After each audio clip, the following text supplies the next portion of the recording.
stock which P/E ratio from City Index has called a very attractive growth stock on the market at the moment. The share market likes it today, Don, up by 7%. Thank you so much. Have a great one. Thank you. Thanks, Brooke. Don May. So Domino's shares $7.75. And that is one of the standout stocks right across the market today.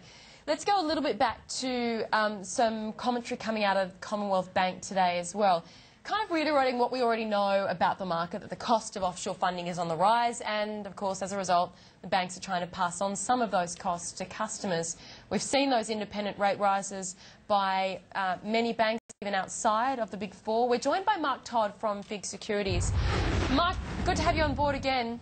Hi, Brooke. Thank you. Just in terms of reactions around, we've seen, I hate to mention it again, but I've just had a note out from P/E ratio from City Index, just saying, look, Commonwealth Bank is the least reliant of the Big Four on offshore funding, but they've ratcheted up their rates more than the others, more than Westpac and ANZ, which have that bigger reliance on offshore funds. What do you make of this game to try and recoup the costs and kind of pass it on to borrowers? I mean, I think that was their business model when Ralph Norris was there, so it's unlikely that they're going to change that model. It worked well. I think, you know, when he did it in the November of the year before last, there was a lot of castigation, if you like, of Mr. Norris, but he ultimately was very happy with the result. He said that's the cost of being the CEO. I'll take that pressure, if you like. And they made good money out of it. Having seen it, I don't think these banks, you know, they're like the Titanic. They're big ships. So it worked once. You know, I think you'll continue to work it. Australian banks, I mean, when you dig down, Australian banks just seem to be coping a lot better than with these higher funding costs, obviously, than so many peers offshore. They've just got more volatility in their earnings, don't they? The offshore guys. That's right. The issue around that is the... to your previous guest's commentary, it's about what Europe and North America looks like. You know, you can buy a pizza for €7 and feed, you know, 2 people, maybe 5. It's because it's so difficult at the moment and the employment base. And if the employment base is weak, it's very hard for banks to be able to lend to it when you look at how the banks have been adjudicated now around that Basel III. We've spoken about it before. The ability to lend to people is subject to that credit, and that credit intensity's changed. It's much more critical now. So you don't have those dummy loans. You don't have those people who don't have jobs being able to get, you know, loans. Low doc mortgages are out the door. So as a result, it's harder to lend, and so the volatility in your earnings moves around subject to how people are working. There's also, I guess, when you look at some of these bank results, this idea of recouping costs through job cuts. Is there anything significant in the comment from CBA for you today that they're saying they're not planning major redundancies, again around the strategy maybe?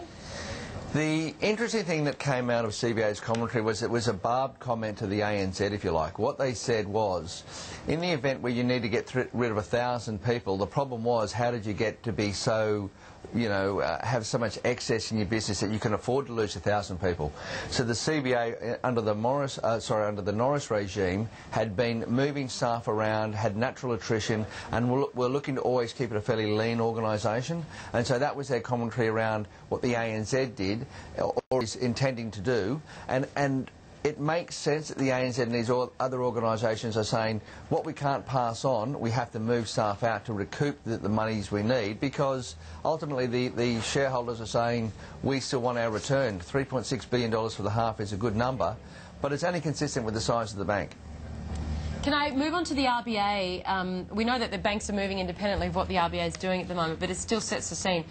Mark, we know that the RBA thinks conditions have to, quote, materially weaken before rates would be cut again.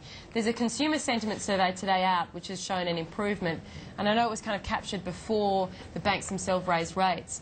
But I mean, it doesn't seem to suggest that the RBA should go out and cut rates. It doesn't support the view of I know, Westpac, who really did forecast a much rate cut. Right.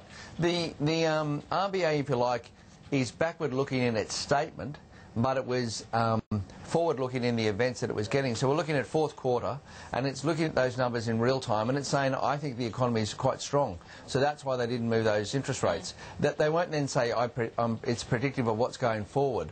We have to see the effect of that. If you can imagine, everyone in the street thought there would be a cut in interest rates, and the fact that there isn't, we have to see how that affects confidence.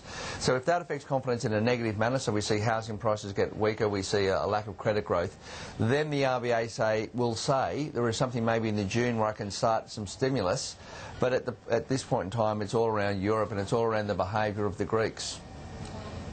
Mark, I've got to leave it there. I was trying to get to a couple of other things, but you know how it always is. Never enough time. Thank you. We'll chat soon. No Thanks, problem. Mark Todd from FIIG Securities. Lots of live interviews for you that half hour, but coming up after this break, BHP Billiton facing a backlash from workers in Queensland. Our Brisbane reporter Tom Connell joining us with the latest.